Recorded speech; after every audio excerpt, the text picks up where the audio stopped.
Hello everyone, how have you been? I hope everyone's being has been healthy, happy, and doing well. Over here in Malaysia, we are experiencing a terrible heat wave. It's been going on for a few months, and right now is the month of May. Apparently, the heat wave is going to go on right till the month of August. So that sounds pretty difficult because it's unbearably hot. So what can we do, right? All we can do is protect ourselves against the heat by hydrating ourselves, eating healthy food, um, taking care of our bodies, and so on. And speaking about eating healthy food, I would like to introduce you to this vegetable, which is a common vegetable which is very popular in Malaysia.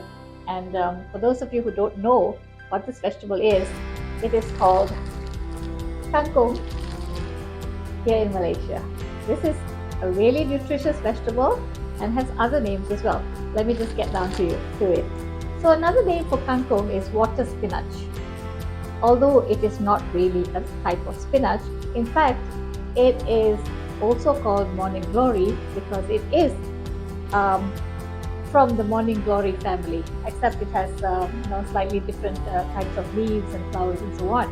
So this vegetable is called, it has a scientific name as well, which I don't quite know how to pronounce, but common names for this vegetable is kangkung in Malaysia and also in Southeast Asian countries, and and I've also seen it being called morning glory in the Philippines and also in Thailand, if I'm not mistaken. So anyway, besides from the fact that it has many different names, this is a semi-aquatic vegetable.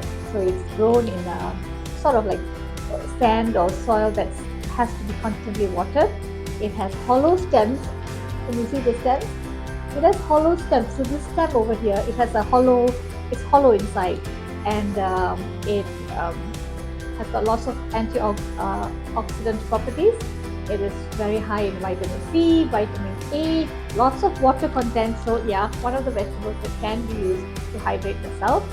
It also has laxative properties and has got lots of fiber. So for stomach issues like indigestion and constipation and so on, this is a good vegetable to incorporate into your diet. Research indicates that this vegetable is also high in iron. So those of you who have problems with or anemic, this is a good vegetable because it has a lot of iron in it. Another thing that it apparently helps is it has a lot of benefits for the eye because it has a lot of vitamin A and carotenoids, which helps with good eye health. So besides that, today I would basically like to talk about how to propagate kangkung. Propagating basically means that you produce a new plant from parts of another plant. So you have from this kangkung over here, I'm going to take a part of this plant, and in this case I'm going to take the stems of this plant, and from the stems I'm going to create another plant. I'm going to let the roots grow out of the stem, and from this stem that we have, from this plant that we bought, from this vegetable that we bought from the market today, you can actually grow your own kangkung in your house, and you can have an abundance of kangkung ready to eat as and when you please. So that's what this video is about. It's about propagating kangkung by just using kitchen scraps or the parts of the vegetable. This is kangkung. I've sucked out the leaves, and I'm going to cook the leaves. I decided to keep the stems because I'd like to propagate some fresh kangkung from this. Propagation basically means I'm going to produce new kangkung from the stems. So all I need is a fresh jar of water, and I'm putting them inside, waiting for the roots to form. This is what I did about 10 days ago, and as you can see, lovely root system here. See that? Yeah. And there are shoots as well. These are all shoots. So I'm going to now put it back into the water, and I will soon, probably tomorrow, um, stick this into soil, and then we will, and I'll also show you another batch that I did much earlier, probably about a month ago, and how it's already growing into proper growing new leaves and everything, and I can probably harvest that in a few weeks time.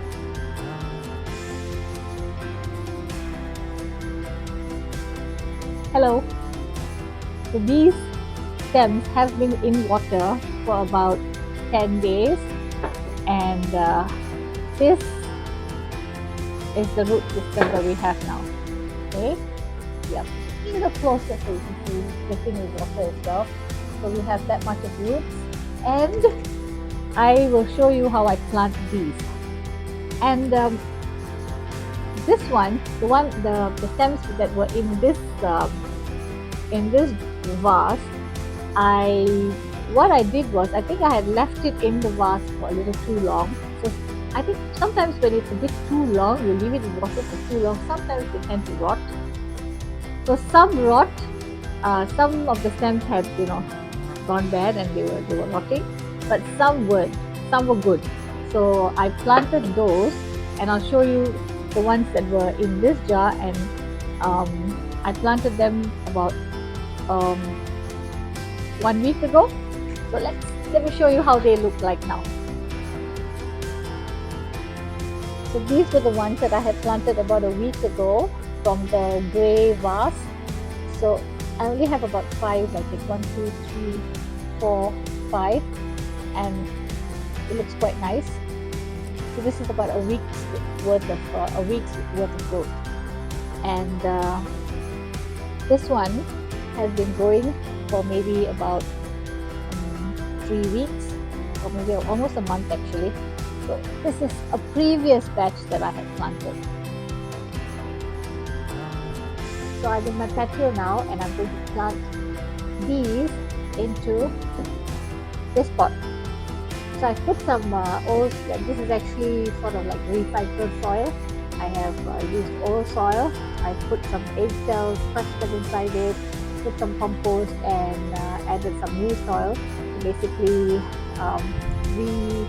revive this soil. Otherwise you end up throwing it away and you keep buying back the soil. So this is how I revived my old soil. I put it out into the sun, let it sort of, whatever bugs or bacteria that's in there, I put it into the hot sun, let it like absorb the sun, and whatever that's not supposed to be there dies. And then I take, in each new pot, I take a little bit of old soil, and I take some new soil, put it inside, and then I add some compost. And if I have like eggshells or whatever, I just crush it and put it inside there, and give it a good mix. The compost is basically like fertilizer, and then the soil is kind of revived. That is how I reuse my soil. So now this is old, sort of revived soil, and I will show you how I basically plant this kitchen scrap, which is my kangkung stems, and I'm going to plant them in here. Just before, I put this plastic sheet here because I didn't want to mess my patio table. Right, so I'll do one, and then I'll try to see if I can get the camera closer. So these are the roots. I'm going to make a hole, put it inside, and basically it's done.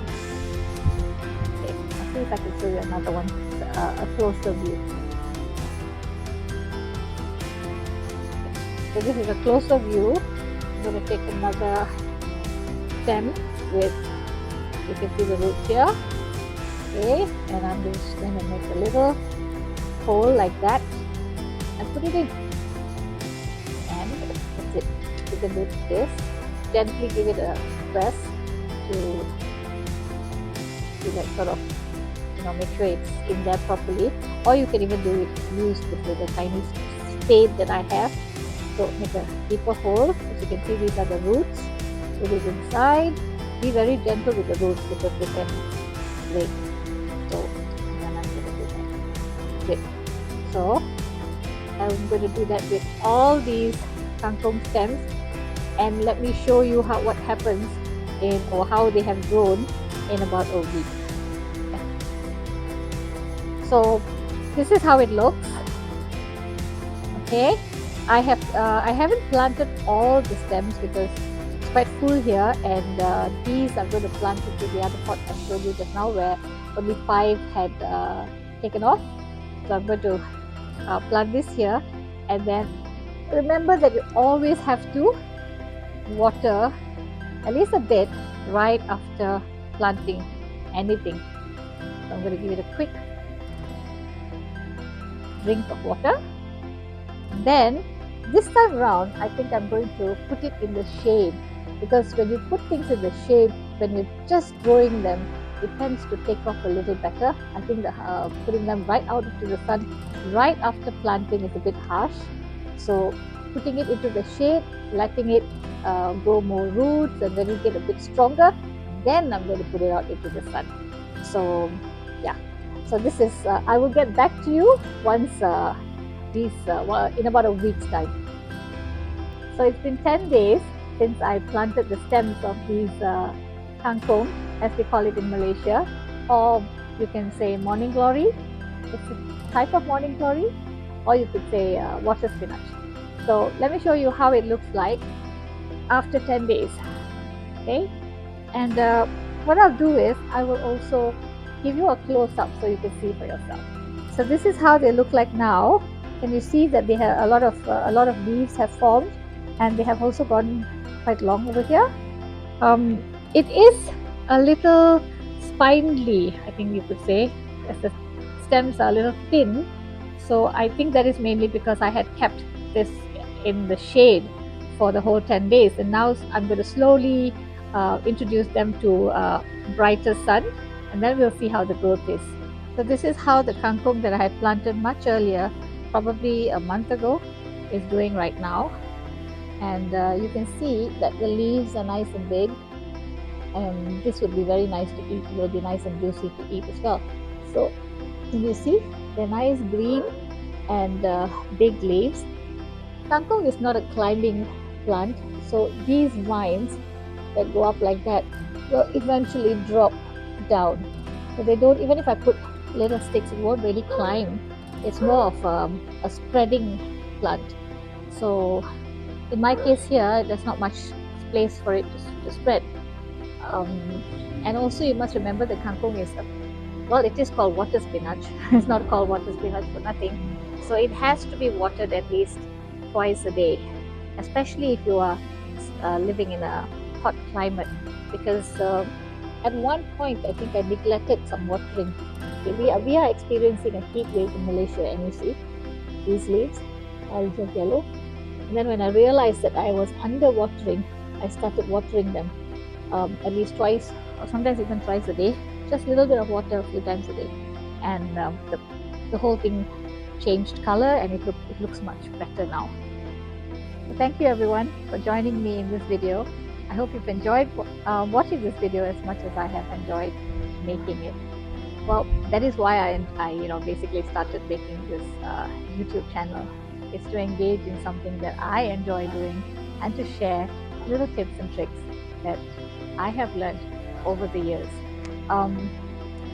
Propagating kangkung, which is what this video was all about, is useful if you are interested in eating organic vegetables, because when you propagate at your own home, in your own garden, you basically would be careful and mindful about only using fertilizers that are organic, or even making compost of your own. So do consider making or growing your own kangkung just by using kitchen scraps. Bye everybody, take care. This is Shakila Shadbugam signing off.